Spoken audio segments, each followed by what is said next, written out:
피터 진트라고 하는 사람이 어느 날 한 정신병원을 방문하게 됩니다. 그런데 이 정신병원에 이렇게 모여있는 사람들을 피터 진트라고 하는 사람이 이렇게 봤는데 하나도 미친 사람이 없는 거예요. 왜냐하면 그들이 하고 있는 말은 분별력이 있는 그런 말들을 하고 있는 거예요. 정신병원이라고 사람을 모아놨는데 그곳에 모인 사람들의 이야기를 들어보니까 하나같이 뭐예요? 정신없는 소리가 아니라 분별력을 가지고 이야기하는 소리였어요. 피터 진트는 이상했어요. 아니 이 정신병원이라고 하는데 여기는 정신병자들이 하나도 없지 않습니까? 그때 병원장이 이야기합니다. 여기에 있는 모든 사람들은 다 하나같이 빠짐없이 다 정신질환자입니다. 그들은 하나같이 분별력 있는 말을 하고 있는 것 같지만 그들이 정신병자인 이유는 자기의 생각, 자기의 말만을 하고 있다는 거예요. 하루에 수십 번씩, 아니 아침, 점심, 저녁 하루도 빠짐없이 남의 이야기를 들으려 하지 않고 오직 자기의 생각만을 이야기하고 있고 자기의 이야기만을 이야기하고 있는 이 사람들은 바로 정신병자라고 병원장은 이야기하고 있습니다. 노르웨이 극작가 입센이 쓴 글의 한 내용입니다. 지금도 많은 사람들이 이와 같이 어둡고 그늘진 인생을 우리는 살아가고 있습니다. 우리의 인생이 어둡고 그늘진 이유는 우리가 가난하고 불편하고 어려움을 당하고 있기 때문이 아닙니다. 노르웨이 극작가 입센이 쓴 글처럼 자신만을 이야기하고 자신만을 생각하기에 이 시대는 어둡고 이 시대는 그늘질 수밖에 없다는 것입니다. 오늘 본문에 소개하고 있는 느헤미야는 여호와께서 위로하신다라고 하는 뜻을 가진 사람입니다. 사랑하는 성도 여러분, 오늘 이 본문에서 소개하고 있는 이 느헤미야처럼 이 시대는 암울하고 어둡고 그늘진 시대에 우리가 하나님의 위로를 바라고 돌보심을 기대할 때가 있다고 한다면 그때는 언제입니까? 우리의 삶이 그늘지고 어두울 때 우리는 하나님의 도우심을 기대하고 하나님의 위로를 바랍니다. 우리의 삶의 항로가 흔들리고 또 방황하고 인생이 방해를 받을 때에 우리는 하나님의 도우심과 기대를 바라며 살아갑니다. 느헤미야에게 있어서도 하나님은 이를 돌보시고 위로하시는 하나님이었습니다. 오늘 본문 1절에서 보면 느헤미야는 자신을 소개할 때에 하가랴의 아들이라고 소개하고 있습니다. 하가랴는 어두워지다, 방해되다라고 하는 단어에 여호와라고 하는 단어가 파생되어져 만들어진 말입니다. 즉 여호와께서 어둡게 하시고 여호와께서 방해하셨다는 뜻이 바로 이 하가랴라고 하는 뜻이라고 할 수 있습니다. 하가랴는 느헤미야에게 있어서 자신의 인생을 어둡게 만들고 방해한 아버지였습니다. 그는 자신만을 생각하였고 자신만을 이야기했던 그러한 아버지였습니다. 우리에게도 느헤미야처럼 우리의 인생을 어둡게 만들고 방해하는 가족 환경이 있습니다. 그러나 느헤미야는 이 환경이 있었기에 하나님을 만날 수 있었고 또 위로받을 수 있었다고 고백하고 있습니다. 우리는 얼마 전 의인의 모습을 보게 되었습니다. 자신을 생각하지 않고 자신만을 말하지 않고 10여 명의 학생을 구하고 결국 죽음으로 우리에게 돌아온 한 여교사의 모습. 그 모습은 자기만을 생각하고 자기만을 위해서 행동한 선장과 선원들의 모습과는 사뭇 다른 그러한 의인의 모습이었습니다. 이처럼 뜨거운 가슴과 뜨거운 눈물을 가진 사람은 그가 살아있든지 그가 죽어있든지 우리에게 힘이 되고 위로가 된다는 사실을 우리는 알 수 있습니다. 느헤미야서를 이해하는 데 있어서 본문 1절은 그런 의미에서 매우 중요합니다. 왜냐하면 느헤미야의 기도는 이러한 고난을 통해서 가슴이 뜨거워졌기 때문입니다. 오늘 본문 2절에서 4절은 고난을 경험한 느헤미야가 고난당하는 민족에 대해서 관심을 가지게 되는 것을 소개하고 있습니다. 힘든 고난을 경험한 사람은 힘들어하는 사람에게 관심을 가질 수밖에 없습니다. 세월호 사고로 인하여 고통을 겪은 실종자 가족을 위해서 제일 먼저 찾아가 위로하고 관심을 가졌던 사람들이 천안함 유족들이었습니다. 바사 수도인 수상궁에서 풍족한 삶을 누리고 있던 느헤미야는 지난날 고난을 당하고 또 공경을 처했던 그 경험이 있었기 때문에 자신의 동족인 유다 사람과 예루살렘에 대한 관심을 가질 수밖에 없었습니다. 이처럼 믿음의 사람은 믿음의 형제들을 대하는 태도가 다르다는 것을 알 수 있습니다. 그래서 지난날 함께 어려운 시절 신앙을 나누었던 또 함께했던 사람들은 신앙의 환난을 당한 형제들의 소식을 듣게 되면 그들을 돕고자 하고 도울 수 없을 때 그들을 위하여 기도하게 됩니다. 개척이 고난은 아니지만 힘겨운 여러 가지의 일들이 있다고 여기기에 함께 지난날 믿음의 삶을 살았던 성도들은 잊지 않고 지금까지 후원하고 기도하고 돕고자 합니다. 실제로 많은 분들이 할 수 있는 대로 교회를 돕고 있습니다. 며칠 전에도 상기동 교회의 원로 목사님께서 전화를 주시면서 격려하고 믿음의 간증을 들려주셨습니다. 그분 자신도 개척하여 30년이라고 하는 목회를 하셨기에 삶의 간증을 통하여 위로한 그 말씀이 제게 힘이 될 수밖에 없었습니다. 이처럼 우리가 역경의 시간을 보냈다고 또 이겨냈다면 우리도 누군가의 아픔과 고난에 대해서 위로할 수 있고 위로하는 자가 되어야 한다고 성경은 말씀하고 있습니다.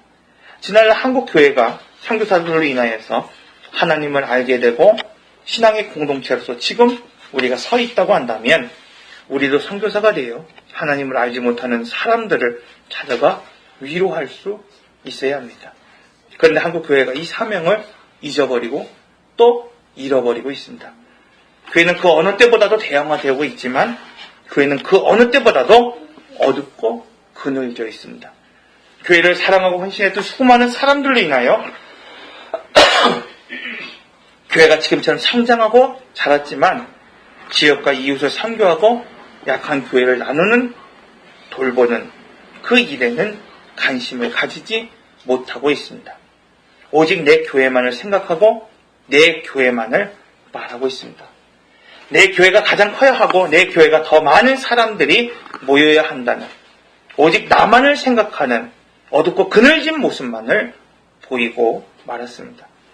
그런 의미에서 오늘 본문 5절에서 11절은 뜨거운 가슴과 눈물이 오늘 이 시대의 교회와 이 시대에 살아가는 오늘 우리에게 있을 때에 하늘을 움직이는 역사가 있다고 말씀하고 있습니다.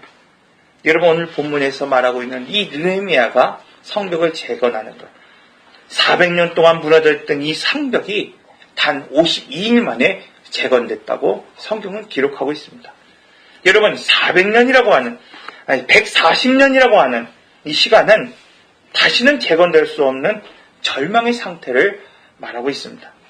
오늘 한국교회가 그리고 나의 가정과 삶이 마치 140년간 재건되지 못한 채 황폐하고 무너져버린 성벽 같을지라도 하나님은 52일 만에 이러한 절망을 희망으로 바꾸실 수 있다고 우리에게 말씀하고 있습니다.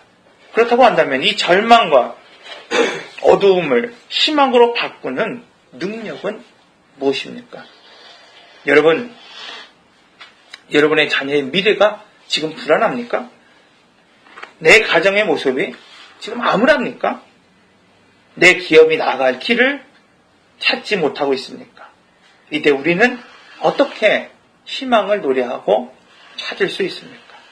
성경은 이러한 기적이 한 사람의 뜨거운 가슴과 눈물로 시작됐다고 말씀하고 있습니다. 무너진 성전을 향한 뜨거운 눈물.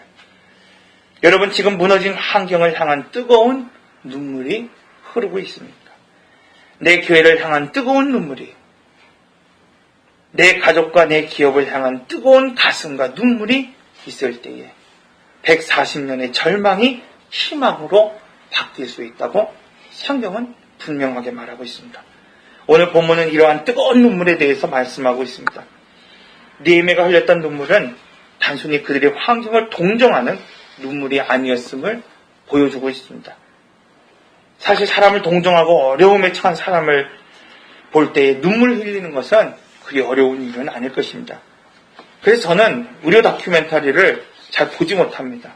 가슴이 여리고 가슴이 아파서 또 슬퍼서 눈물이 나서 그것을 잘 보지 못해요. 그래서 늘 이렇게 프로그램을 보다가 그런 프로그램이 있으면 그냥 의도적으로 다른 데를 트는 경우가 있습니다.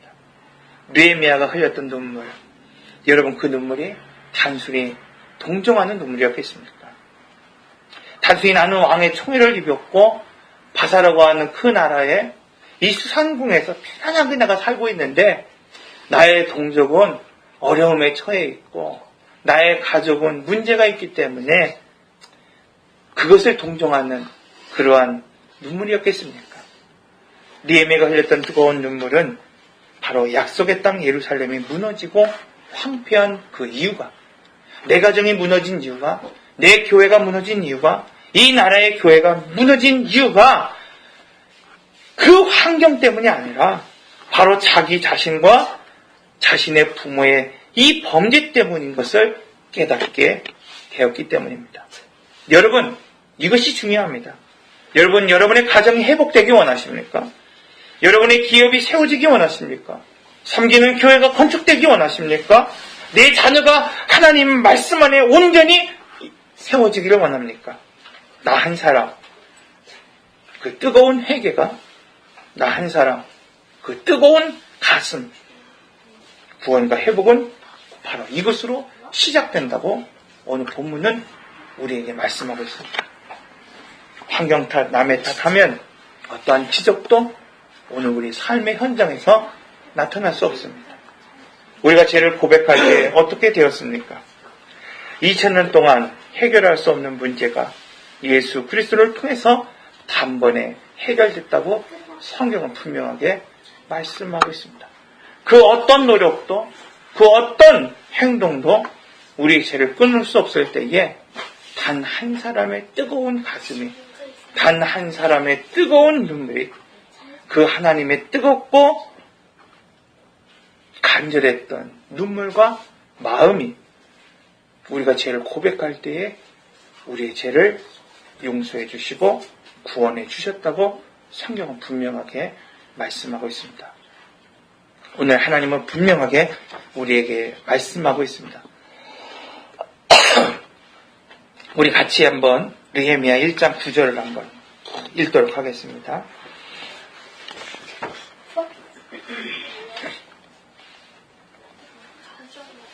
느헤미야 1장 9절 우리 함께 읽습니다. 시작. 만일 내게로 돌아와 내 계명을 지켜 행하면 너희 쫓긴 자가 하늘 끝에 있을지라도 내가 거기서부터 그들을 모아 내 이름을 두려고 택한 곳에 돌아오게 하라 하신 말씀을 이제 청하건대 기억하옵소서. 여러분, 느헤미야는 자기 자신과 자기 자신의 부모들이 이 죄악 때문에 이 나라가 무너지고 성벽이 무너졌다는 사실을 깨닫게 되었습니다. 느헤미야는 단순히 오늘 우리의 자녀들을 보면서, 우리의 가정을 보면서, 우리의 기업을 보고, 우리의 교회를 보면서 동정하며 눈물을 흘린 것이 아니라 그것이 무너진 이유가 바로 내 자신이었다는 사실을 깨닫고 뜨거운 가슴으로 눈물 흘리기 시작했습니다. 여러분, 오늘 우리의 가정이 회복되고 우리의 자녀가 회복되고 우리의 삶의 계획이 회복되는 단 한 가지 이유가 있다고 한다면 그것은 오늘 우리의 뜨거운 가슴과 뜨거운 눈물이라고 성경은 분명하게 말씀하고 있습니다.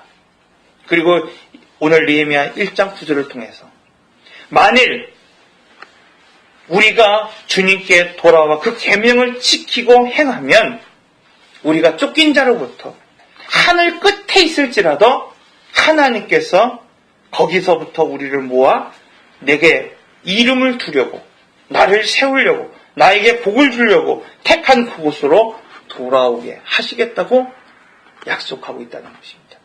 느헤미야의 기도는 이 말씀을 의지한 기도라는 것을 우리가 알아야 합니다. 그러므로 여러분, 140년 동안 허물어졌던 성전, 140년 동안 회개하지 않았던 이스라엘 백성들, 그들이 주님의 이름으로 단 한 사람 느헤미야가 뜨거운 가슴을 가지고 그 민족을 붙들고 그 문제를 붙들고 기도할 때에 성벽이 52일 만에 재건되었던 것처럼, 여러분, 오늘 우리의 삶 가운데 있는 여러 가지 문제와 죄악들을 우리가 지금 붙잡고 기도한다고 한다면 하늘 끝에 있을지라도 오늘 우리를 붙드시고 우리를 인도하셔서 그 택하신 그 자리로 돌아오게 하신다고 약속하고 있습니다. 여러분, 그러므로 늦지 않았습니다. 하나님의 약속의 말씀을 지금 붙잡으십시오. 여러분, 그분께 마음을 돌이키십시오. 하늘 끝에 있을지라도 택하신 그 복의 땅으로 지금 우리를 세우시겠다고 약속하고 있습니다. 우리 함께 기도하겠습니다. 우리 함께 이 시간 기도할 때에 우리 이 말씀을 다시 한번 기억하시기를 바랍니다. 하가랴라고 하는 아버지 밑에서 정말 어둡고 그늘졌던 시기를 살았던 느헤미야, 여호와께서 방해하셨다고 하는 이 하가랴, 그 밑에서 자라났던 이 느헤미야가 하나님의 위로하심을 받았습니다. 지금 내 삶 가운데에 하가랴와 같은 문제가 있습니까? 나의 인생의 계획을 방해하는 것들이 있습니까? 나의 인생을 그늘지게 하고 어둡게 만드는 것이 있습니까? 이 시간 하나님께서 우리를 위로하신 것입니다. 우리는 단지 느헤미야와 같이 이 시간 하나님 한 분만을 붙잡고 그분을 위하여서 기도하시면 됩니다. 나 한 사람, 뜨거운 가슴으로 뜨거운 눈물로 하나님께 나올 때에 140년의 고난과 공경을 끊어내신 하나님, 우리의 삶의 공경도 어려움도 하나님은 분명히 끊어내실 수 있다고 말씀하고 약속하고 있습니다. 여러분, 이 말씀을 의지하여 우리 이 시간 기도하겠습니다. 내가 그 뜨거운 마음을 갖게 하여 주시옵소서. 내가 그 뜨거운 가슴을 갖게 하여 주시옵소서. 내가 그 뜨거운 눈물을 흘릴 수 있도록 인도하여 주시옵소서. 내 자녀를 향하여, 내 교회를 향하여, 내 기업을 향하여 이 시간 기도하겠습니다. 사랑의 아버지 하나님, 감사합니다. 주님, 오늘 우리에게 인도하여 주시고 붙잡아 주시옵소서. 오늘 우리가 뜨거운 눈물을 흘리며 뜨거운 가슴으로 하나님 품으며 기도할 수 있도록 주님 인도하여 주시기를 간절히 소원하고 원합니다. 주님, 오늘 느헤미야가 이 140년의 아버지 하나님 이 어두움을 그늘진 것을 아버지 하나님의 불임을 끊어낸 것처럼 주님 아버지 하나님, 오늘 우리 가정과 우리 자녀와 우리의 삶과 우리 교회에 있는 아버지 이 어두움과 그늘들을 끊어낼 수 있는 믿음을 허락하여 주시기를 간절히 원합니다.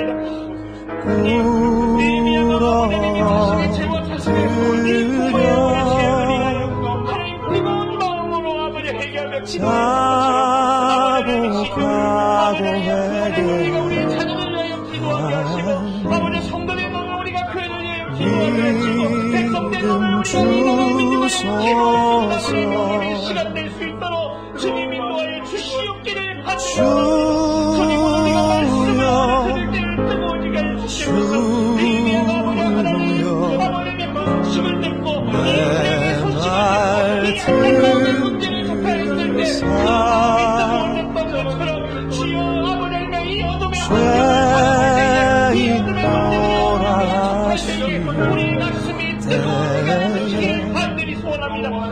날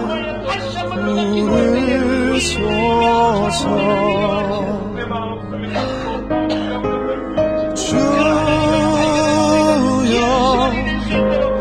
주여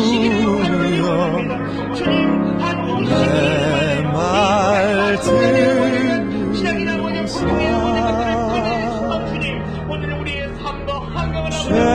죄인 몰아주실 때에